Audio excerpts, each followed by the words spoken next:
Today we're going to talk about, as it says, we got a letter. And so did a whole lot of people back in the early church. And so a lot of I'm not good at numbers. I tell the people this all the time, but dates and all that kind of stuff, they get all messed up in here. It's kind of like we talked about tying my hands behind my back. I can't talk. But it's called Introducing the New Testament. And it's by Mark Allen Powell. And a lot of good stuff in here if you're just looking. I mean, it's a text. It's a scholarly text, but it's got a lot of good information, and he writes in a fairly conversational way, so you feel like you're getting buried in words. First of all, we take for granted sending letters now, right? I know I do. I send very few, if any, letters. I'm even bad at sending notes to folks. But it used to be, and I was trying to remember, I think when I was in school, in 4th grade you kind of started, but in 5th grade was when you learned to do all the form and get the words right and diagram sentences, which I still can't do the right way. I diagram them after I write the sentence instead of the other way. Anyway, so there's all these ways that we learned to write letters, right? And what do we do with that stuff? Well, sometimes we use it in emails, right? So letters have begun to look different in a different way with technology, but there's still something about the written word, and especially, who I love to get letters from? Those folks that have the script that even though I learned cursive, I could never master that flowing script that just it was just like soft writing, right? No matter what they said, it came easier because it was so pretty, right? We write letters now and they come from the computer and everything's a block letter or, and it just like has rough edges. And so we learn different ways to write letters, and that goes back centuries, letter writing, right? And the very basics that we talked about in Front Porch Time remain true even then and even today, that we have the salutation and we have a body. But something that we have learned to forget is the thanksgiving part. Now, there's a certain arrangement of the letters that we find in the Old Testament. There are letters from Paul that go to certain churches, right? There are a couple, I think there's 2 letters from Paul to individuals, which you don't see very much of those, just 2 of those. And then there's an anonymous letter, which is known as Hebrews, and there's James, Peter, John, and Jude that they wrote their own letters. So there's all these different categories. Some are called pastoral epistles or letters. And so there's 3 addressed to colleagues of Paul. Those are 1 Timothy, 2 Timothy, and Titus. Not books that we hear a lot about, right? Especially Titus. You might hear 1 or 2 Timothy, but you don't hear Titus a lot. And then there's captivity epistles. And those, or prison letters, sometimes I find, those are the ones that were written when Paul was in prison. There's 5 of them.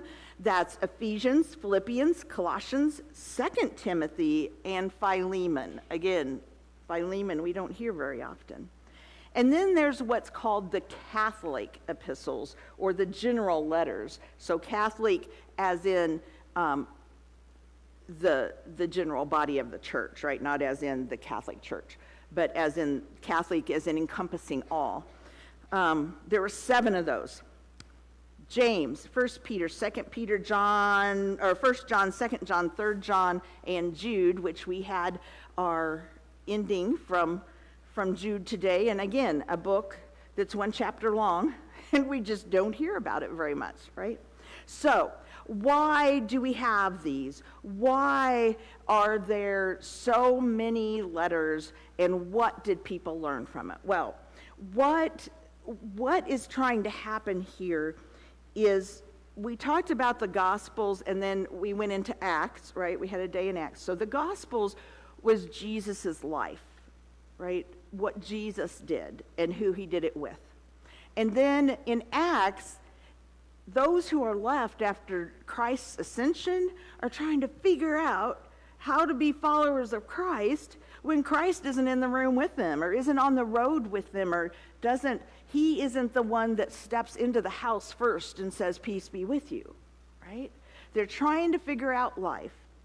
And now when we get to the letters, to the epistles, what we hear is the leaders of this group, specifically Paul and a few others, like Hebrews, we aren't sure. In fact, there's some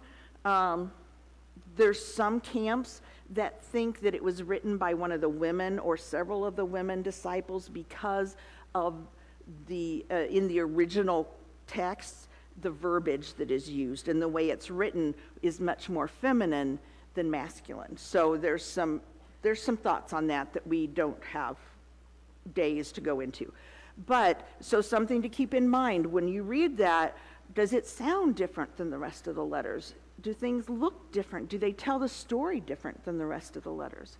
But what's going on here is Paul is trying to say, look, I can't get there from here. First, I'm either in captivity or it's 3 days sail or, a week's walk. So while I'm not there, I'll get to you eventually, but while I'm not there, I've heard these rumors. I've heard people come back, soldiers, travelers, sales folks, come back and give me these tidbits that I'm not impressed about. So I kind of likened it to like when we're teenagers and our moms say, there is nothing you can do that I don't know about. And what we find out, because we think she's just blowing smoke, right? What we find out is it's true. Eventually, mom and dad find out everything, right? And that's kind of the scenario that's going on here, is eventually it trickles down to Paul and the apostles what's actually going on. So sometimes it's whole communities, and sometimes Paul needs to talk to a few individuals that are supposedly leaders in the community and are not acting like leaders at all. And so Paul says, you got to step up. And in the letters to the folks as well, he adds that Thanksgiving part, though. Right? It's like the cursive script that's nice and soft. He says, oh, greetings to all Thessalonians, all the people in Thessalon, all the words that we can't say. Those in Philippi, those in, all the different places. Greetings. And thanks for being a follower of Jesus. And I've got a word for you, but first, I just want you to know how much I value you, not only as a follower of Christ, but as who God created you to be. I love you even though I don't know you, and I'm so thankful to God every day for your presence in your community and the community of this growing church. And then he gets down to business, right? Then it turns into that block writing. Oh, and by the way, I've heard how you're treating each other and heard how you treated those people that didn't come to the meeting, heard how you treated those people that didn't show up. I heard how you treated those people that were behaving badly. And do you remember that, 6 months ago, that was you behaving like that, and yet you stand here and judge them? So I need you to know that grace is yours, that I forgive you, God forgives you, I'm putting a blessing upon you. And thank you for being followers of Jesus. I will see you next time, right? And by the way, some of these folks needed more than one letter. First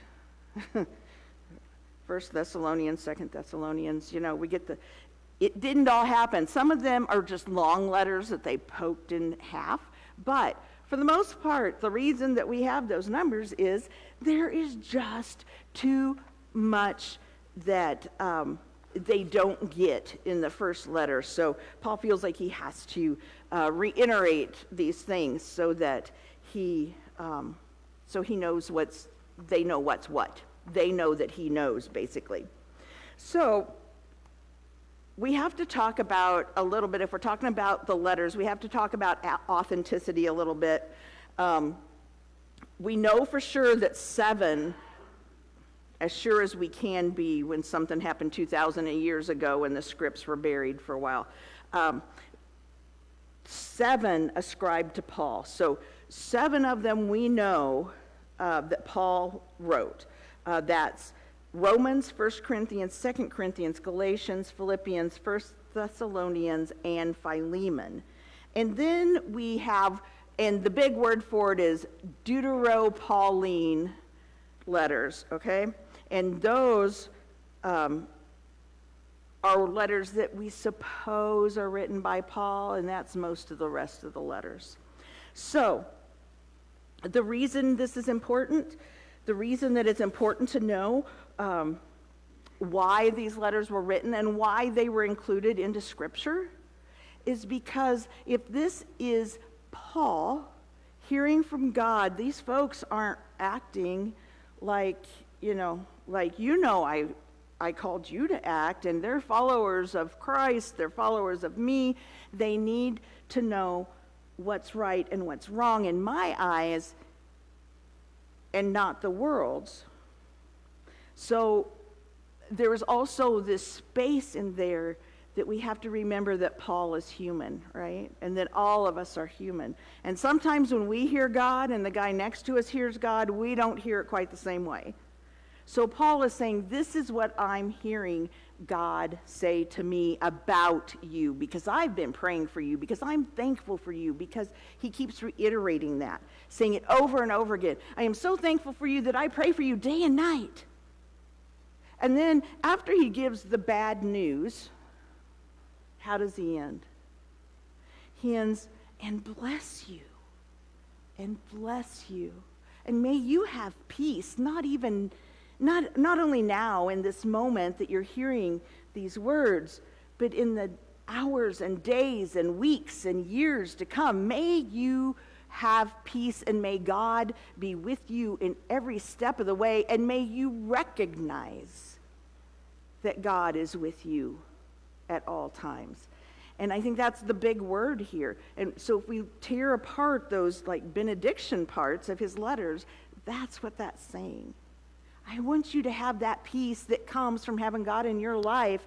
So I'm continuing to pray, and I'm praying that you accept that you accept the presence of God, that you accept God's peace, that you accept God's grace. Because otherwise it's just floating around out there, right? Now, in some of the letters we might hear on occasion like, please accept this, and if you don't, how do you think others are going to accept it? So there's lots of dynamics going on there, way more than we can do in 12 to 15 minutes.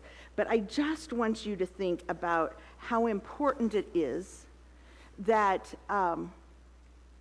we are seeking God's will not only for us, but for our community of Oakland, of Riverside, of Iowa, of the country, of the world, right? That we're seeking for others all of this peace and grace that we know to be true. God's presence that we know to be in our lives.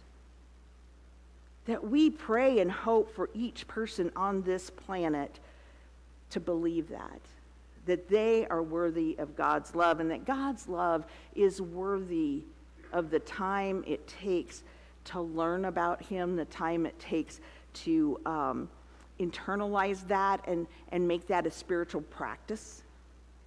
Those are our prayers that come through reading the epistles and reading them more than once, because we usually need that.